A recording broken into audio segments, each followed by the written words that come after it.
So hi friends, Bigg Boss season 7 ഒരു promo വന്നായിരുന്നു ലാലേട്ടൻ്റെ. അടിപൊളി സാധനം. ഒരു സിനിമയ്ക്ക് മുമ്പുള്ള ഒരു പ്രൊമോഷൻ പോലെ ഫീൽ ചെയ്യും. അത്രയ്ക്കും സുന്ദരമായിരുന്നു. അത് ബിഗ് ബോസ് സീസൺ 7 വേണ്ടിയുള്ള പ്രൊമോഷനാണ് എന്നുള്ളത് നമുക്ക് തുടക്കം തന്നെ മനസ്സിലാവും എന്നുള്ളതാണ്.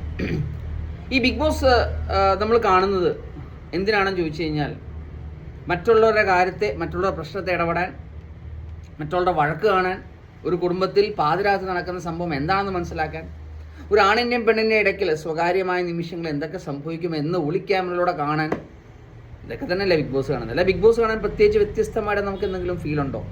നല്ലൊരു ഗെയിം സ്ട്രാറ്റജി, നല്ലൊരു മെൻ്റൽ സ്ട്രാറ്റജി, അല്ലെങ്കിൽ നല്ലൊരു മെൻ്റൽ ഗെയിം കളിക്കുന്ന കണ്ടസ്റ്റൻസ്, അങ്ങനെ ഒന്നുമില്ല.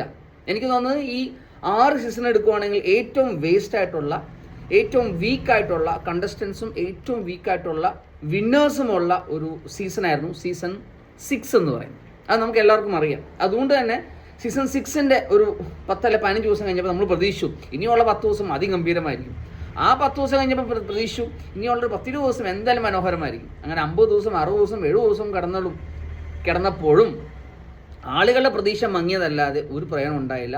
വീണ്ടും വീണ്ടും ഉപ്പ് കുത്തി താഴെ വീണ് വെറുപ്പിച്ച് പഴങ്കഞ്ഞി വീണ്ടും പഴങ്കഞ്ഞിയായി അത് നാറി നശിച്ച് സ്മെല്ലടിച്ച് നശിപ്പിക്കുന്ന രീതിയിൽ വരെ എത്തിച്ചിട്ടാണ് അവസാനത്തെ ടോപ്പ് 5 കണ്ടസ്റ്റൻസിനെ എടുത്തത്. ഈ ടോപ്പ് 5 കണ്ടസ്റ്റൻസിനെ ലിസ്റ്റ് എടുക്കുവാണെങ്കിൽ തന്നെ ഇതിനകത്ത് ആരും തന്നെയും ക്വാളിഫൈഡ് ആവേണ്ട ഒരാളുകളല്ല എന്ന് പേഴ്സണൽ അഭിപ്രായമുള്ള ആളാണ് ഞാൻ. കാരണം കുറച്ച് നല്ല ആളുകളുണ്ടായിരുന്നു, ഒരാദ്യമേ തന്നെ പോയി. പിന്നെയും കുറച്ച് ആളുകളുണ്ടായിരുന്നു, അവർ പിന്നെയും പോയി. അപ്രതീക്ഷിതമായ കുറേ മണ്ടത്തരങ്ങളും ഇഷ്യൂസൊക്കെ വന്നു, അത് നശിപ്പിച്ചു. സോ അങ്ങനൊന്നും ആയിരിക്കില്ല എന്ന് പറഞ്ഞിട്ടാണ് ബിഗ് ബോസ് സീസൺ 7 പ്രൊമോഷനായി ലാലേട്ടൻ വരുന്നത്.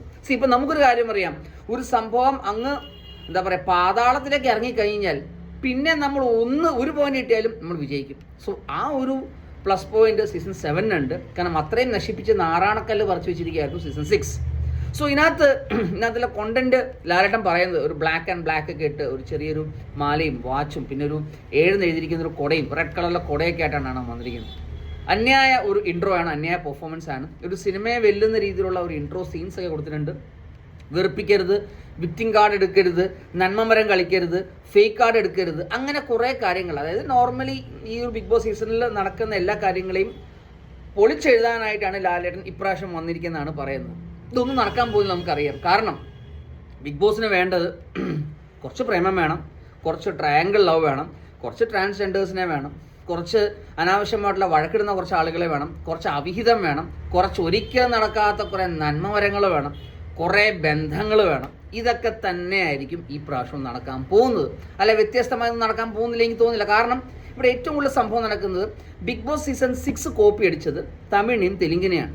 അപ്പം തെലുങ്കിലോ തമിഴോ നടക്കുന്ന അതേ സ്ട്രാറ്റജി ഇവിടെ വെച്ച് കഴിഞ്ഞാൽ മലയാളികളുടെ പൾസ് എങ്ങനെ അറിയും, മലയാളികളുടെ ഇഷ്ടം എങ്ങനെ അറിയും, മലയാളി എന്ത് കാണുമ്പോഴാണ് അവർ പ്രചോദിതരാകുന്നത് എങ്ങനെ അറിയും? മലയാളികൾക്ക് എന്താണ് വേണ്ടത് എന്ന് മനസ്സിലാക്കുന്ന സിനിമ ഇൻഡസ്ട്രീസ് ഉണ്ട്. അതുകൊണ്ടാണ് നല്ല നല്ല സിനിമകൾ നമ്മൾ ശരിക്കും കണക്റ്റഡ് ആവും, നമ്മുടെ ഫാമിലി കണക്റ്റഡ് ആവും. അല്ലെങ്കിൽ ഇങ്ങനൊന്നും സംഭവിച്ചിരുന്നെങ്കിൽ എന്ന് നമ്മൾ ആഗ്രഹിച്ചു പോകും. സോ ഈ ഒരു കൺസെപ്റ്റ്, ഈ ഒരു ടാഗ് ലൈൻ അല്ലെങ്കിൽ ഈ ഒരു സ്റ്റോറി എന്തുകൊണ്ടാണ് ബിഗ് ബോസ് 7 ഇല്ലാത്തത്? ഈ ബിഗ് ബോസിൻ്റെ നമ്മുടെ അണിയറ പ്രവർത്തകർ പറയുന്നുണ്ട്, അംഗനവാടിയെ പോലും തോൽപ്പിക്കുന്ന തരത്തിലുള്ള ടാസ്കുകൾ ഇറക്കരുത്. അത് വളരെ കറക്റ്റ് പോയിന്റാണ് പറഞ്ഞത്. അതിന് മുമ്പുള്ള കാര്യങ്ങളൊക്കെ ഇനി നടക്കുന്ന വെറുപ്പിക്കും, ഈ പറഞ്ഞ വിക്ടിം കാർഡ് ഇറക്കും, നന്മമരം കളിക്കും, സേഫ് ഗാർഡ് കളിക്കും, ഫ്രോഡ് കാർഡ് കളിക്കും. ഇതെല്ലാം സംഭവിക്കും, നമുക്ക് നന്നായിട്ട് അറിയാം. പിന്നെ ഒരു ഹൈപ്പിന് വേണ്ടി അതിൻ്റെ പ്രൊമോഷനെ ഭാഗമായിട്ട് ചെയ്യും. കാരണം സീസൺ 6 പ്രൊമോഷൻ ഇതുപോലെ തന്നെയായിരുന്നു. അല്ല, ഒരു അഡ്വക്കേറ്റിനെ ഇറക്കുന്നു, അല്ലെങ്കിൽ ഒരു ഡാൻസറിനെ മാറ്റി ചെയ്യുന്നു. ഇതൊക്കെ നമ്മൾ കേട്ടതാണ്. അവസാനം വന്നത് എന്താണ്?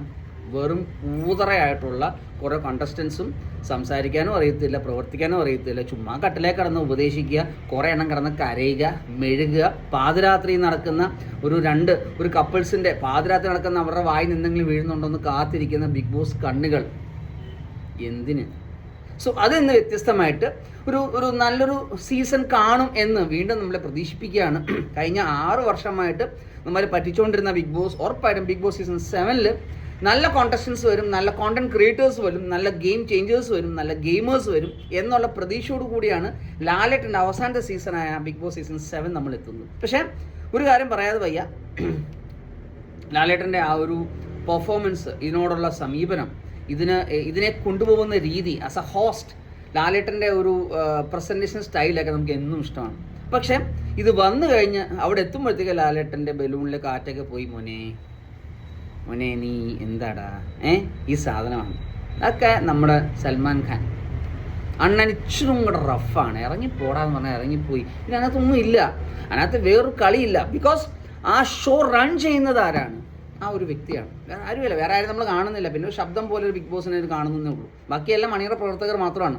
സോ ഈ അണിയറ പ്രവർത്തകർക്ക് എന്താണോ വേണ്ടത്, അവരുടെ സ്ക്രിപ്റ്റ് എന്താണോ വേണ്ടത്, അവരെ ആർക്കാണോ ജയിപ്പിക്കേണ്ടത്, അങ്ങനെ ചിന്തിപ്പിക്കാതെ കഴിവുള്ള ആളുകളെ, അതായത് കോണ്ടന്റ് ക്രിയേറ്റ് ചെയ്യുന്ന ആളുകളെ, അവിടെ ഗെയിം കളിക്കുന്ന ആളുകളെ, അവരെ പൊക്കിക്കൊണ്ട് വന്ന് നല്ലൊരു വിജയെ കണ്ടെത്താനുള്ള മിനിമം ഒരു ഔചിത്യം ബിഗ് ബോസ് ടീം കാണിക്കുവാണെങ്കിൽ മാത്രമേ ഈ ഒരു ഗെയിം വിജയിക്കുള്ളൂ. അതുതന്നെയാണ് ഓരോ മലയാളിയുടെയും പൾസ്, അതുതന്നെയാണ് ഓരോ മലയാളികൾക്കും വേണ്ടത്. അല്ലാതെ ഈ ഗിമിക്ക് കാണിച്ച്, ഷോ ഓഫ് കാണിച്ച്, കാശ് മുടക്കി, PR കാശ് മുടക്കി, കുറേ ലക്ഷങ്ങൾ മുടക്കി ജയിപ്പിക്കാനും പിടിച്ചു നിർത്താനും 100 ദിവസവും വെറുതെ വലിച്ചു നീട്ടി തൂങ്ങിക്കിടപ്പിക്കാനായിട്ട് വെറുതെ കുറേ കണ്ടസ്റ്റൻസിനെ വെറുതെ എന്തിനാണ് പെട്ടുണ്ടാക്കുന്നത്? നല്ലവർ വരട്ടെ. കുറേ ജനങ്ങളുണ്ടല്ലോ, ഇഷ്ടംപോലെ കോണ്ടന്റ് ക്രിയേറ്റേഴ്സിലെ, ഇഷ്ടംപോലെ കഴിവുള്ള ആളുകളില്ലേ, നല്ല ആളുകൾ വരട്ടെ. വെറുതെ ചുമ്മാ കുറേ സെലിബ്രിറ്റീസിനെ ഉണ്ടാക്കാതെ നല്ല കോണ്ടന്റ് ക്രിയേറ്റേഴ്സിനെ ഉണ്ടാക്കുന്നൊരു ഗെയിമായി മാറട്ടെ. സീസൺ 7 കാത്തിരിക്കുന്നു ലാലേട്ടനോടൊപ്പം നമ്മളും.